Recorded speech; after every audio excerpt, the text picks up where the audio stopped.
Hi everyone, welcome back to Re-Nourish with Manisha with your own clinical dietitian and sports nutritionist Manisha Mehta.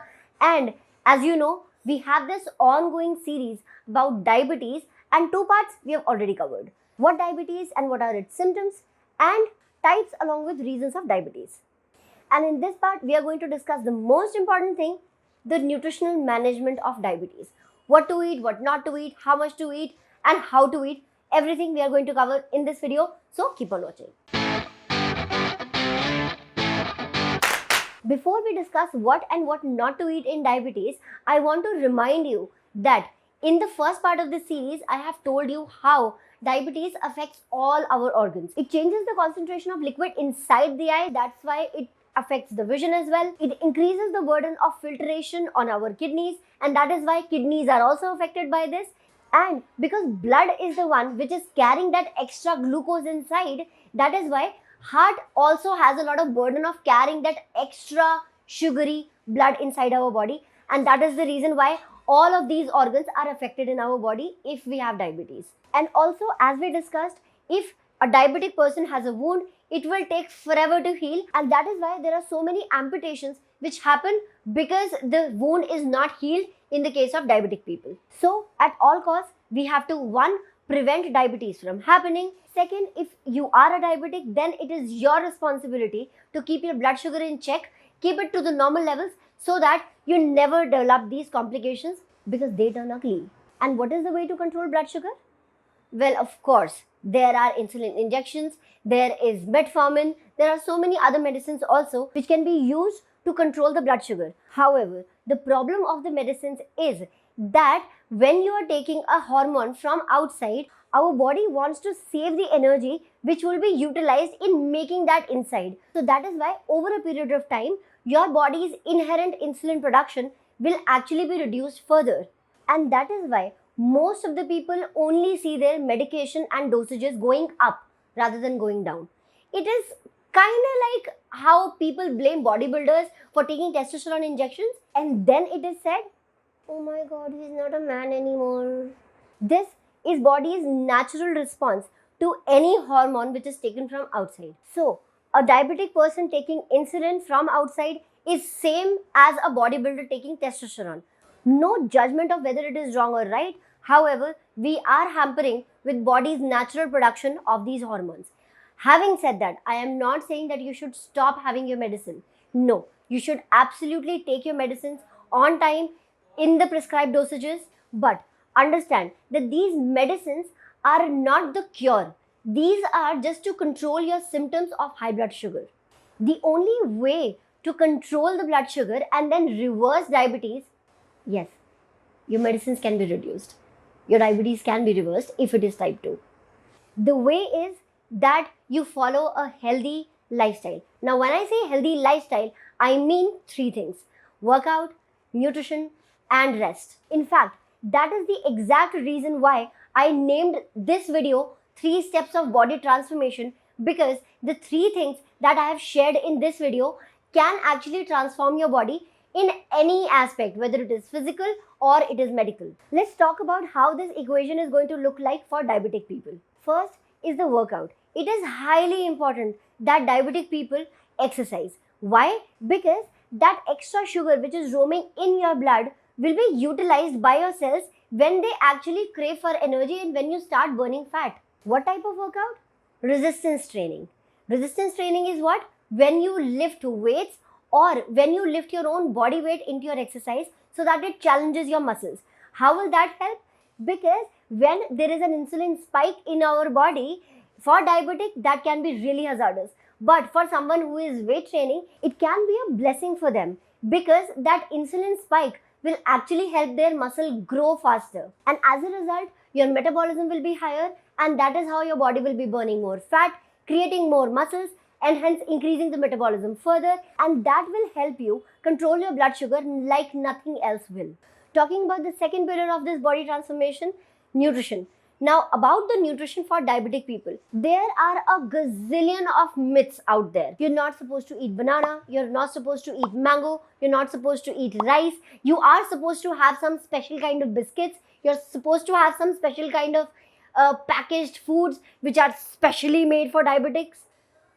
These all are myths. So what exactly should the food for diabetic person look like? To put all the myths on rest, I would like to introduce you to the concept of glycemic index and glycemic load. What are these two? Let me explain.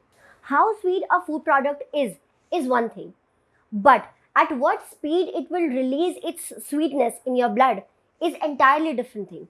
Now the speed at which a food product releases its sugar in your blood is glycemic index. A diabetic person is not supposed to have the high glycemic index foods. Why? Because they release their sugar very quickly into the blood, and our body is not prepared with enough insulin to use that blood sugar. So a diabetic person needs those kind of foods which release their sugar very slowly and gradually in the blood, so that that sugar can be actually utilized at the existent slow pace of insulin production. What are these high glycemic index foods? Processed foods, breads, yes, even brown bread, biscuits, namkeens, packaged snacks, carbonated drinks, any kind of packaged drink. All of these things have a high glycemic index, and you're not supposed to have them if you have diabetes. A slightly better category is the medium glycemic index foods. Now what are these? All the fruits come in the medium glycemic index range. That means even banana and mango are certain things that you can have, because on the scale of 1 to 100, 100 being the highest, all the fruits are categorized between the range of 40 to 60, which means they are safe for consumption for any diabetic person. And the best category is the low glycemic index foods, which contains all the grains and all the vegetables. So again, all the vegetables you can have. Talking about potato, it's not a vegetable. However, it falls under the medium glycemic index foods. That means a diabetic person can even have potatoes. But for the consumption of fiber, you will have to mix some kind of vegetable with the potatoes. If you want to know more about glycemic index, I am going to link its official website in the description box, so you can go and read all about glycemic index. The second thing, as I mentioned, is the glycemic load. Now what is glycemic load? Whatever food product that you are having, whatever its glycemic index is, that has to be multiplied with how much you are having it. And that would be the glycemic load. In simple words, even if you're having a low glycemic index food, but you're having too much of its quantity, then the load of the glucose inside that is going to be high.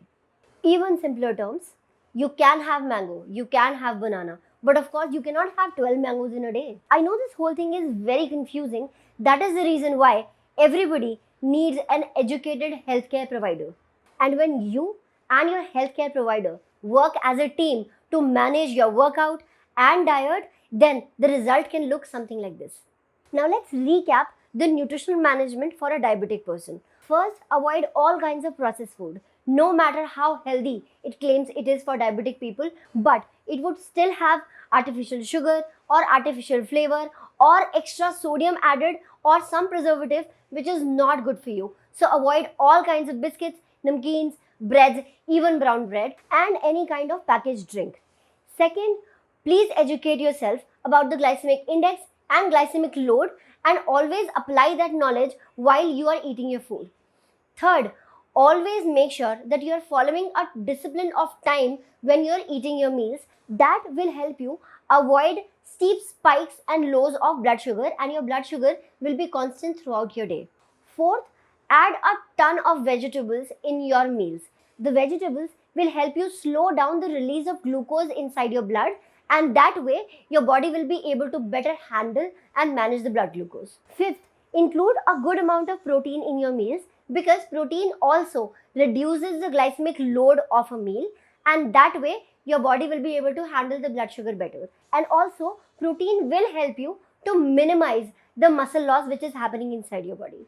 So include a good amount of dal, a good amount of curd, and lean meats if you consume meat. And sixth, always make sure that you take out some time for some kind of muscle training, because muscle training will actually utilize that excess of blood glucose. Not only that, when you increase your muscle, your metabolism will increase, And when the metabolism increases, your fat percentage will go down. And when the fat percentage goes down, then the utilization of glucose by the cells will become more efficient. So that was about the nutritional management of diabetic people. If you like this video, please let me know in the comments below, because it means the world to me when you share your feedback. And if you find this video valuable, please share it with someone who has diabetes, because that can entirely change their food game. And next week, I'm going to talk about diabetes during pregnancy. So please come back for that. And on that note, Manisha Mehta signing off. I'll see you next week. Until then, be a fit foodie. And always remember, I love you unconditionally. Bye.